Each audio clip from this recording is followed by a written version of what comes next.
Ladies and gentlemen, the Engineers' Drinking Song. Back in the day, I've drunk quite a lot to that song, and as drinking songs go, it's not bad. I caution you, however, before playing this song in the presence of small children, audition it first. Some of the verses are sufficiently gross as to make a sailor go beyond blushing. It's an interesting song because there are an infinite number of verses. Here's the mathematical proof. Suppose there were a finite number of verses. Then there would be a last verse. And if there were a last verse, then some drunk alumni would compose a new one. Therefore, there is no last verse. The size is not finite, and there are an infinite number of verses. I play it for you today because I'm an engineer. I like to build stuff. I build stuff out of wood, I build stuff out of metal, I build stuff out of rocks, and I especially like to write programs. I don't know, sometimes people come to me and say I'm majoring in computer science, but I don't like to write programs. I've always been mystified by that. I mean, if you want to show how tough you are, you can go bungee jumping or drive a nail through your hand or something like that instead. But I've written quite a few programs for demonstrating stuff in this subject. They're all written in Java, principally because I can therefore make them available to you and to the rest of the world by way of WebStart. A few weeks ago, I was monkeying around with the system and broke the version on the server, and within 15 minutes, I got an email from somebody in the depths of Anatolia complaining about it and asking me to bring it back up. This particular program is patterned after an early AI classic. And it was the business end of a program written by Terry Winograd, who became and is a professor of computer science at Stanford University, which is on the West Coast for these on the strength of his work on the natural language front end of this program. But the natural language part is not what makes it of interest for us today. It's more the other kinds of stuff. Let's pile these things up. Now I'm going to ask to do something. Maybe put B2 on top of B7.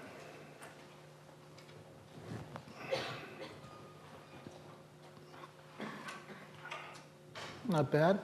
How about B6 on B3?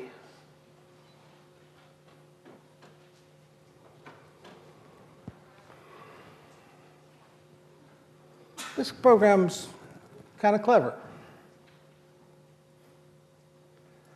Let me do it one more. Let's put B7 on B2.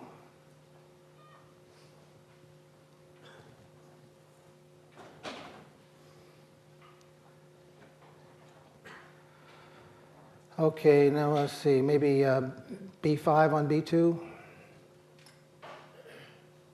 Well, B4 on B3 first, maybe. No, I must have clicked the wrong button. Oh, there it is. Okay, let's put B4 on B1. Ah, my mouse keeps getting out of control.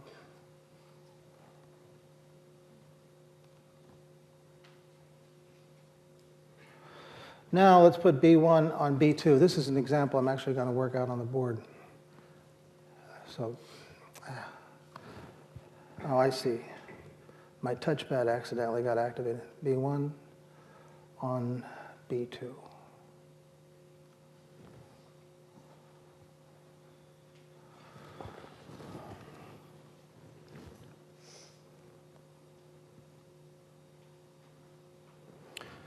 Now let's ask a question.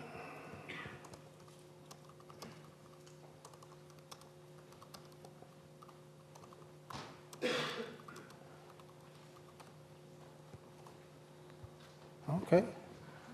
Well, okay. Stop. Yeah. Had enough of that. Let's see, why did you want to get rid of before? Okay, want to clear the top. Take it. That's what happens when you use software, you write yourself.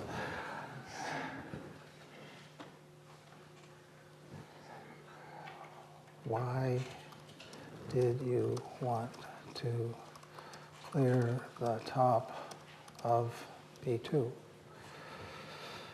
Did I do that? Why did you clear the top of B1? Okay. Oh, it's haunting me, yeah. The drinking song is easily offended, I guess.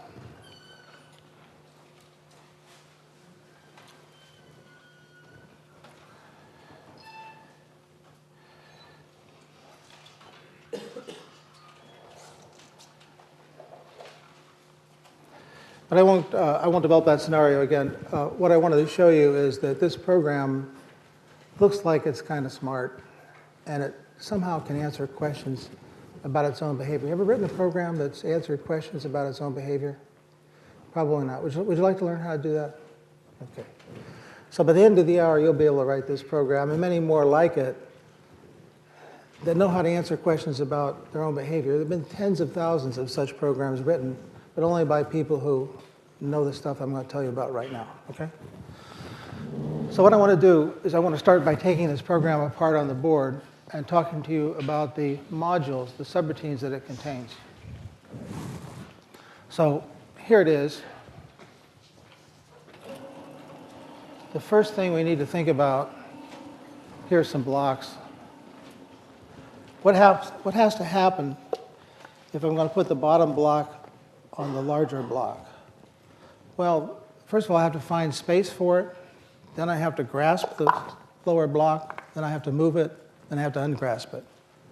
So those are 4 things I need to do in order to achieve what I want to do. So therefore, I know that the put-on method has 4 pieces. It has to find space on the target block. It has to grasp the block that it's been commanded to move. Then it has to move. And then it has to ungrasp.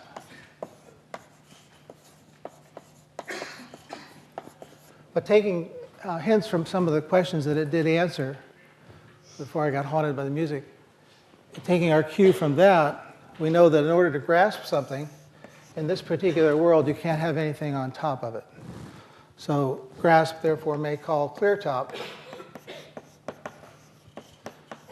in order to get stuff off from the target object. And that may happen in an iterative loop because there may be several things on top. And how do you get rid of stuff? Well, by calling get rid of. And that may go around the loop several times. And then the way you get rid of stuff is by calling put on.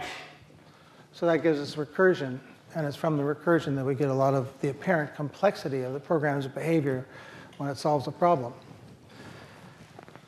Now, in order to find space, you also have to call get rid of.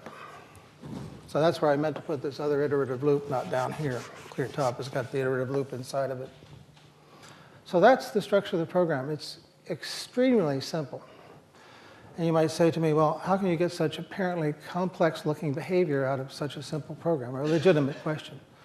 But before we tackle that one head on, I'd like to do a simulation of this program on a very simple blocks problem. And it's the one I almost showed you, but it goes like this. Here's B1. We'll call this Bx because I've forgotten its name. Here's By, and here's B2. And the task is to put B1 on B2. And according to our system diagram, that results in 4 calls to subroutines. We have to find space.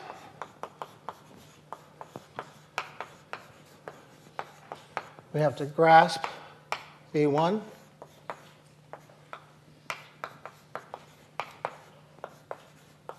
We have to move.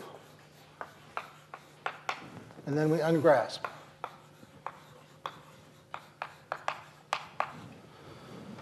Now, the way we grasp something is the first thing we have to do is clear off its top.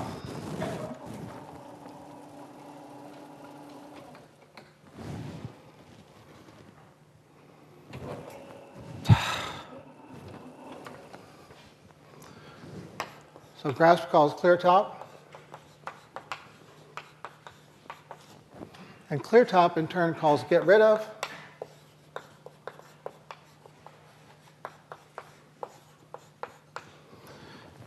And let me keep track of these. This is clearing the top of B2, of B1. And this is getting rid of Bx. And the way we get rid of Bx is by putting Bx on the table. And then that, in turn, causes calls to another find space, another grasp, another move, and another ungrasp. So that's a little trace of the program as it works on this simple problem. So how does it go about answering the questions that I demonstrated to you a moment ago? It must do that by using this trace. Okay? So how, for example, does it answer the question, why did you get rid of Bx?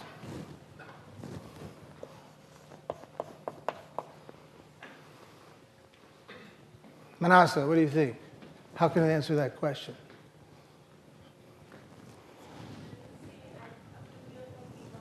So it goes up 1 level and reports what it sees. So it says, and said in the demonstration, I got rid of Bx because I was trying to clear the top of B1. So if I were to say, why did you clear the top of B1? It would say, because I was trying to grasp it. If I were to say, why did you grasp B1? It would say, because I was putting B1 on B2. If I say, why did you put B1 on B2? It would say, slavishly, because you told me to. OK, so that's how it deals with why questions. How about how questions? Timothy, what do you think about that one? How would it go about answering a question about how you did something? Do you have a thought? Yeah, I would think about what I was trying to accomplish. Yeah, but how would it do that? How would the program do that? We know that answering why question makes it go up 1 level. How does it answer a how question? Sebastian, you go down 1 level. So if you start off all the way up here with a put on, it will say, oh, well, I did these 4 things. If you say, why did you grasp B1? It will say, because I was trying to clear its top. Why did you clear its top? Because I was trying to get rid of it. Why were you trying to get rid of it? Because I was trying to put it on the table.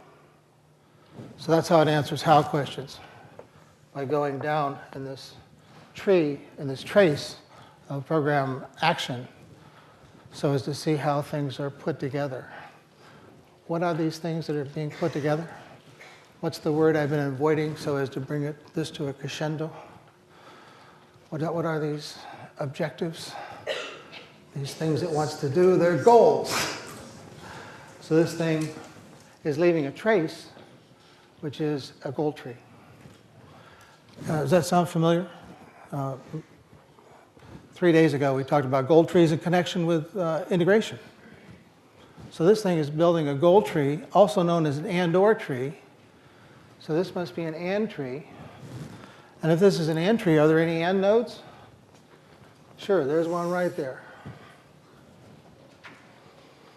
So do you think then that you can answer questions about your own behavior as long as you build an and/or tree? Sure. Does this mean that the integration program could answer questions about its own behavior? Sure. Because they both build goal trees, and whenever you've got a goal tree, you can answer certain kinds of questions about your own behavior. So let me see if in fact if it really does build itself a gold tree as it solves problems. So this time we'll put B6 on B3. This time we'll watch it develop its gold tree.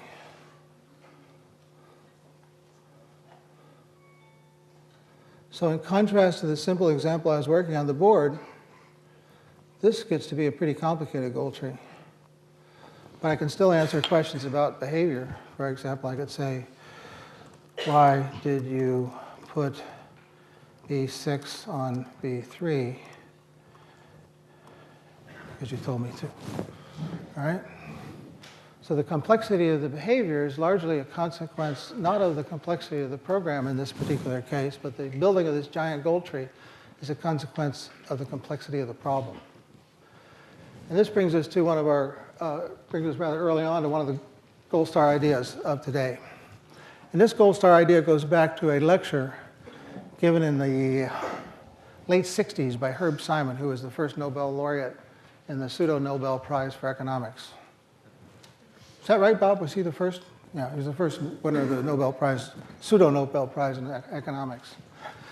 And in this lecture, which was titled Science is the Artificial, he said, imagine that you're looking on a beach at the path of an ant. And he said, well, you know, the path of the ant looks extremely complicated, and you're tempted to think the ant is some kind of genius or monster brain ant. But in fact, when you take a closer look, what you discover is that there are a bunch of pebbles on the beach, and all the ant is doing is avoiding those pebbles on its way home. So the complexity of the behavior, said Simon, is a consequence of the complexity of the environment, not the complexity of the program. So that's the metaphor of Simon's ant. And what it says is that the complexity of the behavior is the max of the complexity of the program and the complexity of the environment.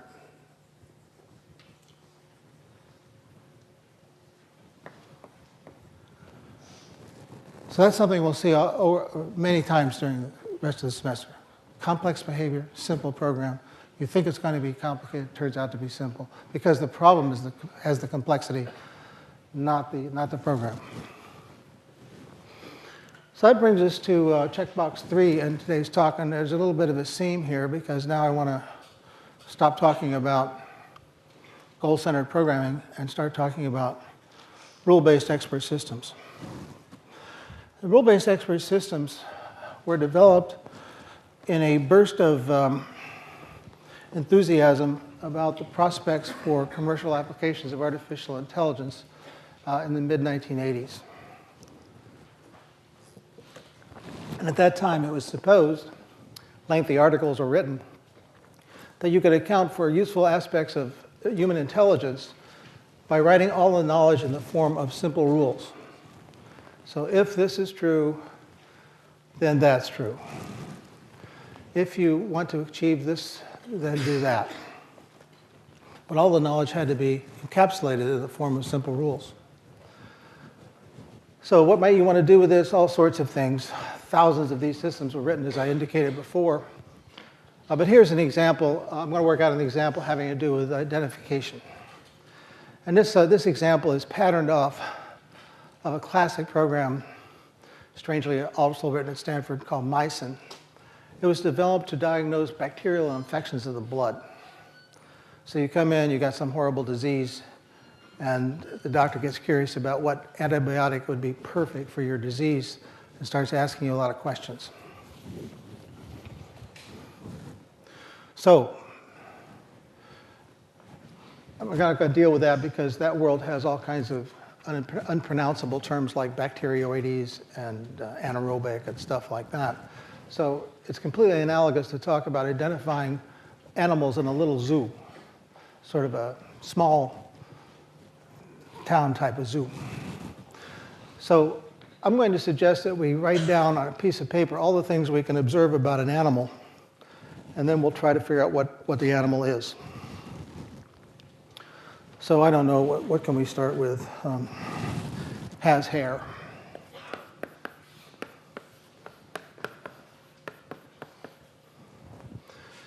Then there are some characteristics of the following form. Has claws.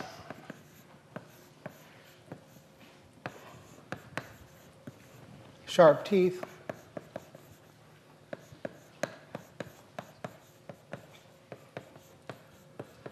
And forward-pointing eyes.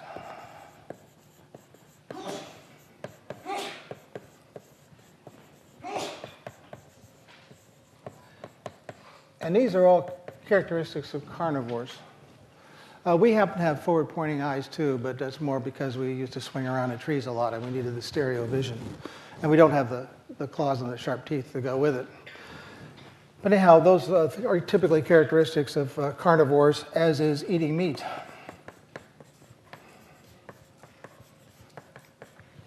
And this particular little animal we're looking at has also got spots,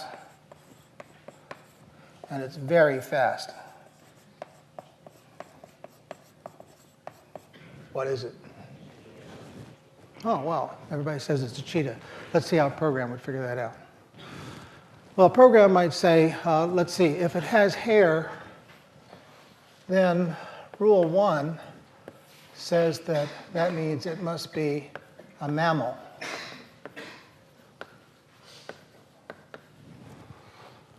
We can imagine another rule that says if you have sharp claws, sharp teeth, and forward-pointing eyes, then you're a carnivore. And I'm using sort of hardware notation here. That's an AND gate, right? So that means that we have to have all of these characteristics before we will conclude that the animal is a carnivore.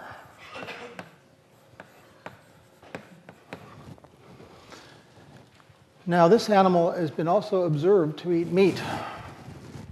So that means we've got extra evidence that the animal is carnivorous. And now, because the animal is a mammal and a carnivore, and it has spots, and it's very fast, then the animal is a cheetah.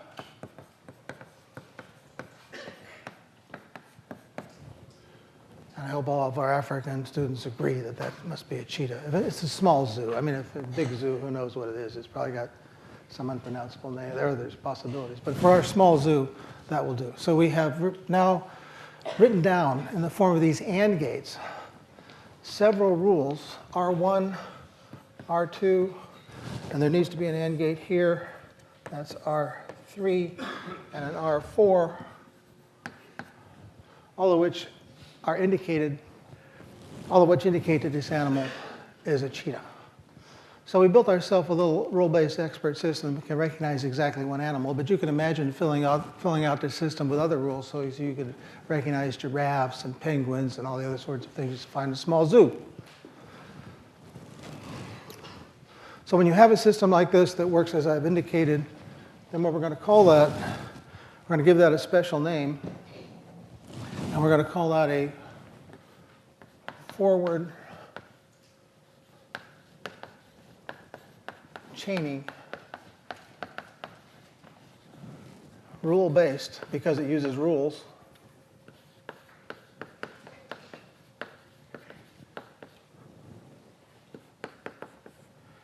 Expert system. And we're going to put expert in parentheses because when these things were developed, for marketing reasons, they call them expert systems instead of novice systems. But are they really experts in a human sense? Not really, because they have these knee-jerk rules. They're not equipped with anything you might want to call common sense. They don't have an ability to deal with previous cases like we do when we go to medical school. So they really ought to be called rule-based novice systems because they reason like novices on the basis of rules. But the tradition is to call them rule-based expert systems. And this one works forward from the facts we give it to the conclusion off on the right. That's why it's a forward chaining system. Okay? Can this system answer questions about its own behavior?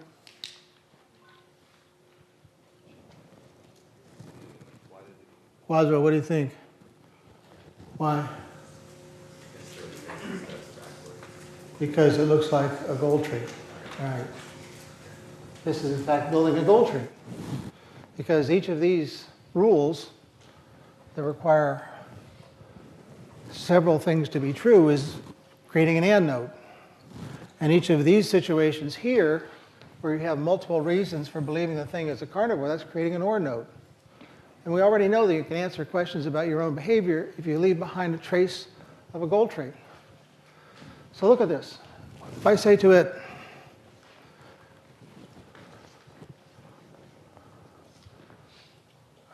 why were you interested in the animal's claws? Because I was trying to see if it was a carnivore. How did you know that the animal is a mammal? Because it has hair. Why did you think it was a cheetah? Because it's a mammal, a carnivore, has spots, and very fast. So by working forward and backward in this gold tree, this too can answer questions about its own behavior. So now you know how, going forward, you can write programs that answer questions about their behavior.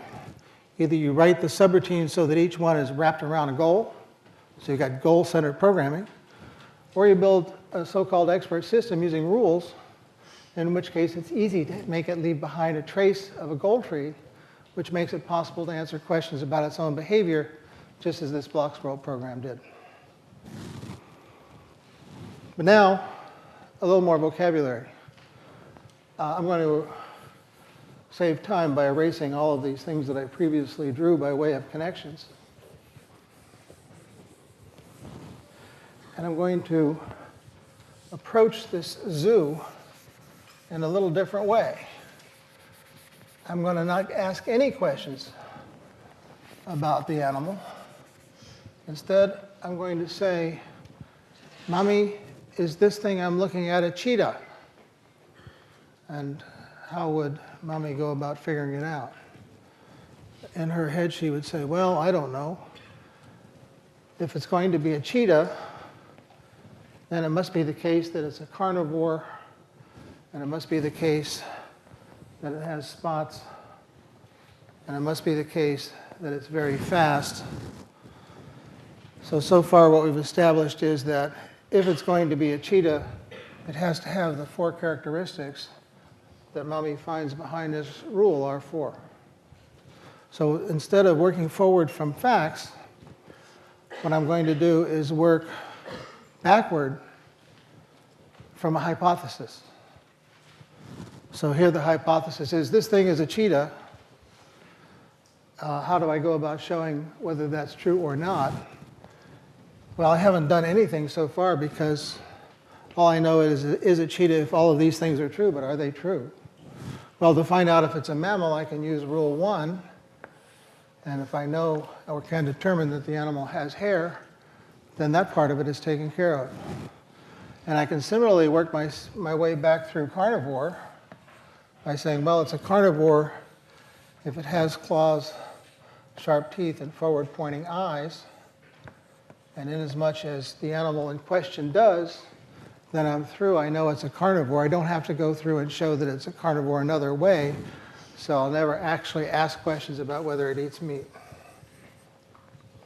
Finally, the final 2 conditions are met by just an inspection of the animal. That is to say, it's in the database. I don't have to use any rules to determine that the animal has spots and it's very fast. So now I've got everything in place to say that it's a cheetah because it's a carnivore, because it has claws, sharp teeth, and forward-pointing eyes, and all the rest of the stuff is similarly determined by going backwards. Backwards from the hypothesis toward the facts, instead of from the facts forward to the conclusions. So building a system that works like that, I have a backward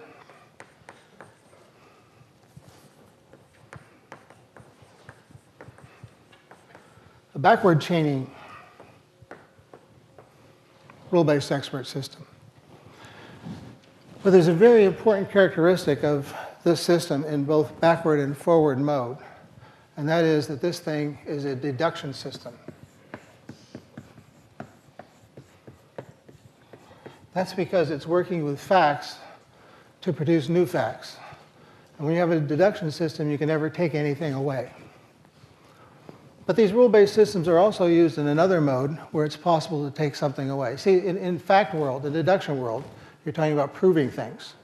And once you prove something is true, it can't be false. If it is, you've got a contradiction in your system.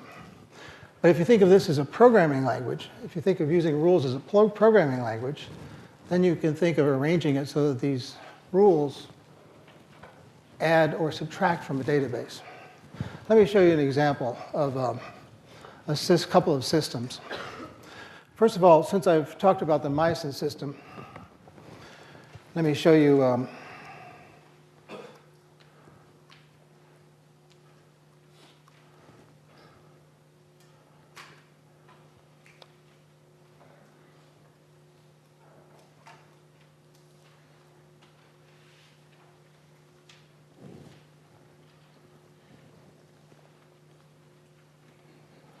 an example of a Meisen dialog. That's a Meisen dialog.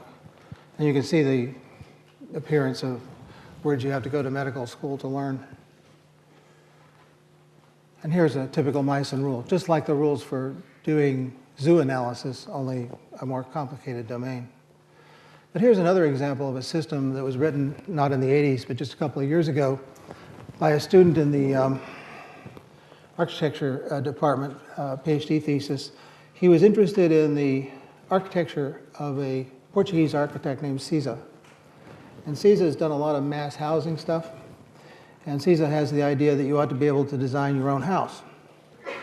And so Jose Duarte, a Portuguese student and this PhD student in architecture, wrote a rule-based system that was capable of designing Siza-like houses in response to the requirements and recommendations and desires of the people who are going to occupy the houses.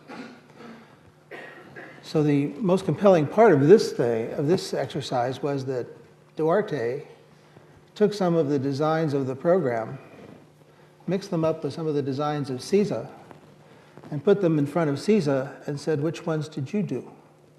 And Siza couldn't tell.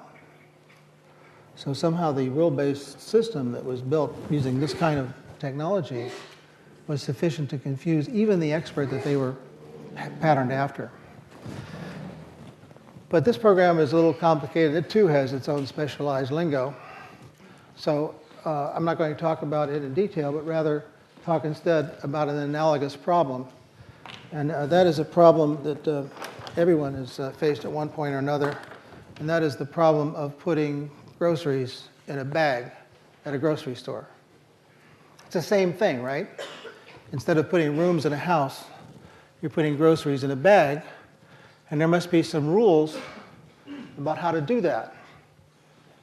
In fact, maybe some of you have been professional grocery store baggers. Ariel's a professional bagger. You're which one? I used to work at Market Basket. Yeah, what is your name? Lisa. Lisa. Okay, well, we got two professional grocery store baggers. And I'm going to be now simulating a highly paid knowledge engineer desirous of building a program that knows how to bag groceries.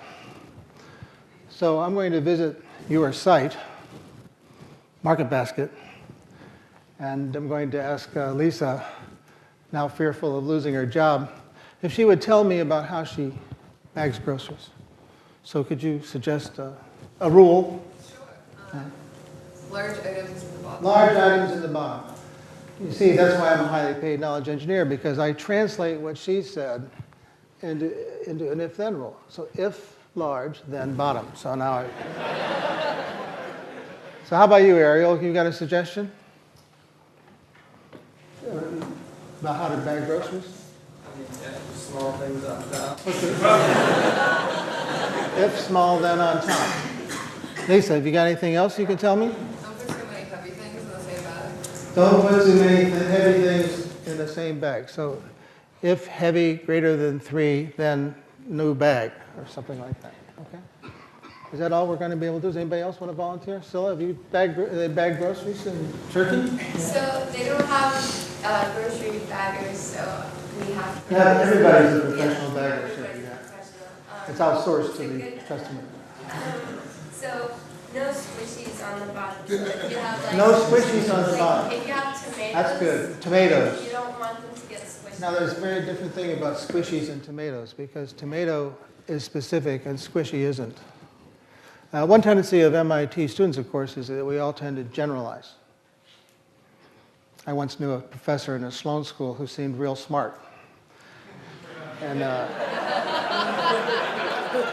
then I figured out what he did. If I were to say, I'm thinking about a red apple, he'd sit back and say, oh, I see you're contemplating colored fruit today. You know, just taking it up one level of abstraction.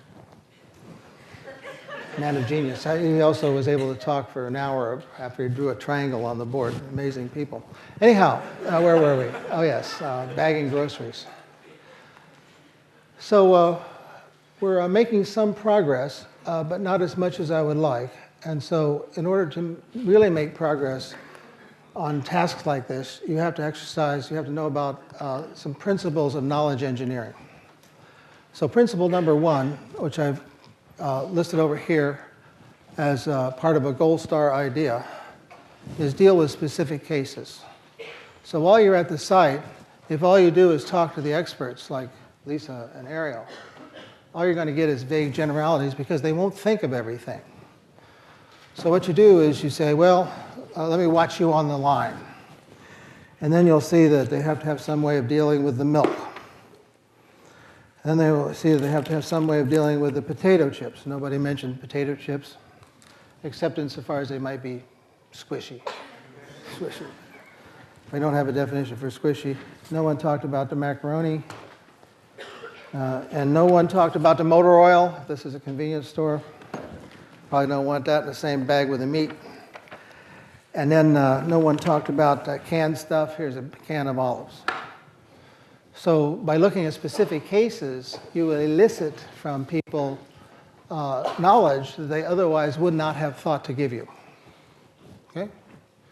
That's a knowledge engineering rule number 1. And within a very few minutes, you'll have all 3 knowledge engineering rules and be prepared to be a highly paid knowledge engineer. Heuristic, let's call these heuristics. Heuristic number 1, specific cases. Heuristic number 2 is ask questions about things that appear to be the same, but are actually handled differently. So there's some bird's eye frozen peas, and here some fresh cut sweet peas. And to me, a person who's never touched a grocery bag in my life, maybe I'm from Mars, I can't tell the difference. They're both peas. But I observe that the experts are handling these objects differently. So I say, why did you handle those peas differently from those peas? And what do they say? One's canned and one's frozen. So what happens? Bingo, I've got some new words in my vocabulary. And those new vocabulary words are going to give me power over the domain because I can now use those words in my rules. And I can write rules like, if frozen, then put them all together in a little plastic bag. Actually, that's too complicated, but that's what we end up doing, right? Why do we put them all together in a little plastic bag? What's that? Well, there are 2 explanations. There's the MIT explanation. We know that the temperature flow is equal to the 4th power of the temperature difference and the surface area and all that kind of stuff. We want to get them all together in a ball sphere. The normal explanation is that they're going to melt anyway, so they might as well not get everything else wet. All right.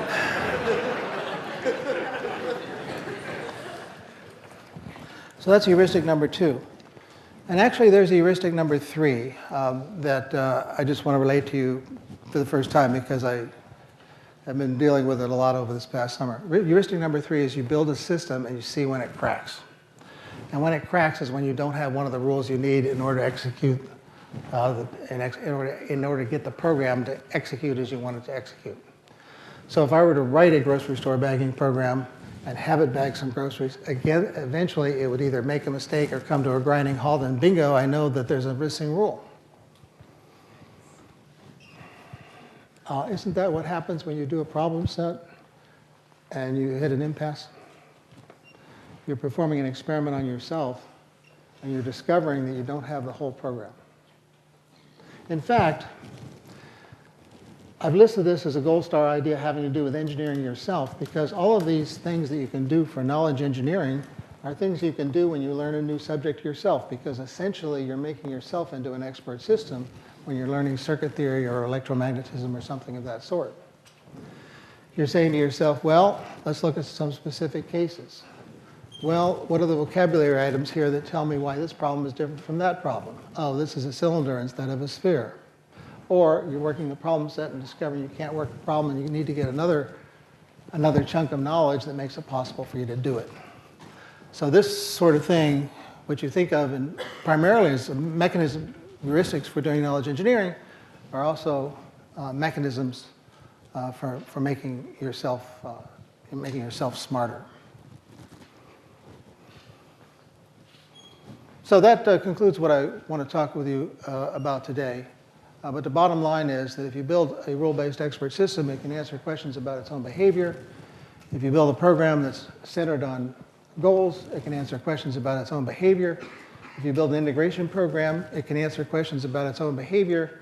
And if you want to build one of these systems and you need to extract knowledge from an expert, you need to approach it with these kinds of heuristics, because the expert won't think what to tell you unless you elicit that information by specific cases, by asking questions about differences, and by ultimately doing some experiments to see where your program is cracked. So that really concludes what I had to say, except I want to ask the question, is this all we need to know about human intelligence? Are these things really smart? And the traditional answer is, no, they're not really smart, because their intelligence is a sort of thin veneer. And when you try to get underneath it, they tend to, as written, they tend to crack. For example, we talked about a rule, or we could talk about a rule that knows that you should put the potato chips on the top of the bag. But a program that knows that would have no idea why you would want to put the potato chips on top of the bag. It wouldn't know that if you put them on the bottom of the bag, they'll get crushed. And it wouldn't know that if they get crushed, the customer will get angry, because people don't like to eat crushed potato chips. So that's what I mean when I say the knowledge of these things tends to be a veneer. So the Meisen program, during debugging, once prescribed a barrel of penicillin to be administered to a patient for his disease. They don't know, they don't have any common sense. So the question then becomes, well, I don't know, do rules have anything to do with common sense? And I'm becoming a little bit agnostic on that subject. Because there are certain indications, there are certain situations in which rules could be said to play a role in our ordinary understanding of things. Would you like to see a demonstration?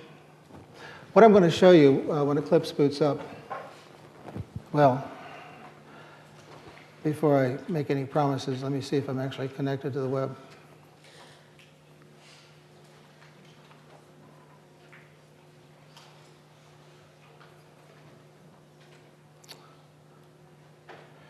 MIT, good. MIT guest, yeah, that's me.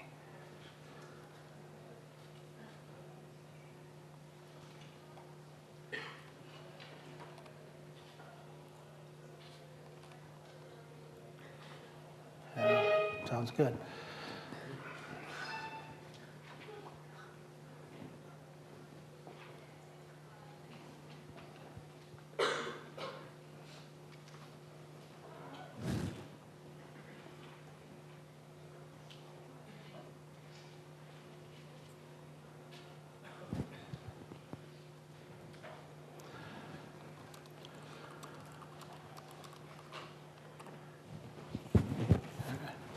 Okay, I just tested the system and I've seen that it is actually connected to the web.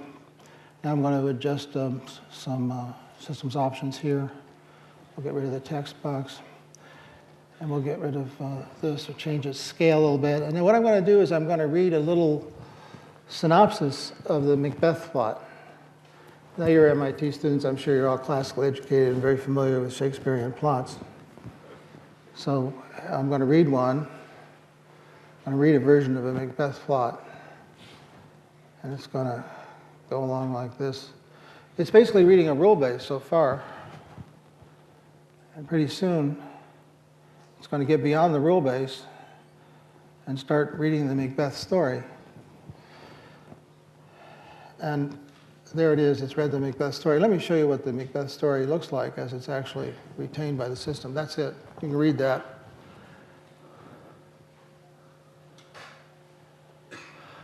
Okay, you run out of time because the machine's already finished. It takes about 5 seconds to read the story. Now, as you look at this little synopsis of Macbeth, there are a couple of things to note. For one thing, it says that Duncan is murdered. Duncan, I hope this doesn't bother you. Duncan is murdered by Macbeth, but at no time does it say that Duncan is dead.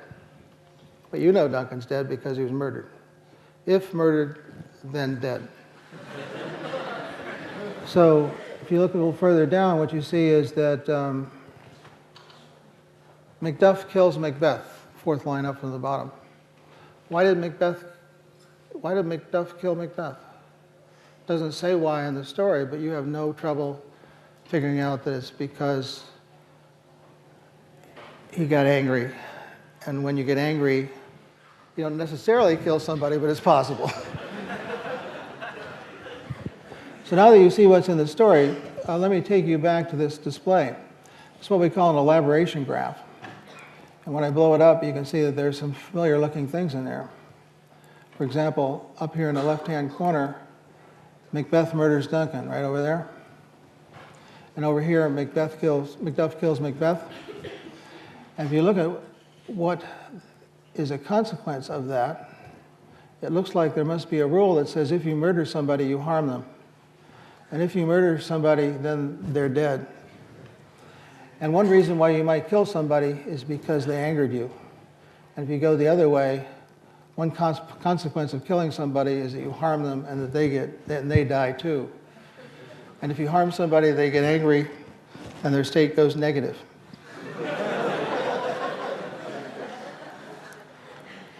So that suggests that there are some things that we have in our heads that are very compiled and very, strangely enough, very rule-like in their character. Now, to close, I'm just going to read Hamlet. The Hamlet demonstration is much like the Macbeth one. In fact, Hamlet and Macbeth are very alike in their plot. But there's one thing that's well illustrated by our particular capturing of Hamlet here, and that is that you'll note that the ratio of gray stuff to white stuff is considerable. The gray stuff is stuff that has been deduced by rules. And the reason there's so much gray stuff in this Hamlet story is because everybody's related to everybody else. So when you kill anybody, you irritate everybody else. So look at that. A few white things, those are the things that are explicit in the story, and lots of gray stuff. So what this is suggesting is that when we tell a story, it's mostly a matter of controlled hallucination. I know what rules are in your head, so I can take advantage of that in telling the story and not have to tell you anything I'm sure you're going to know. And so that's why we've discovered that storytelling is largely a matter of just controlling how you're going along, a kind of controlled hallucination.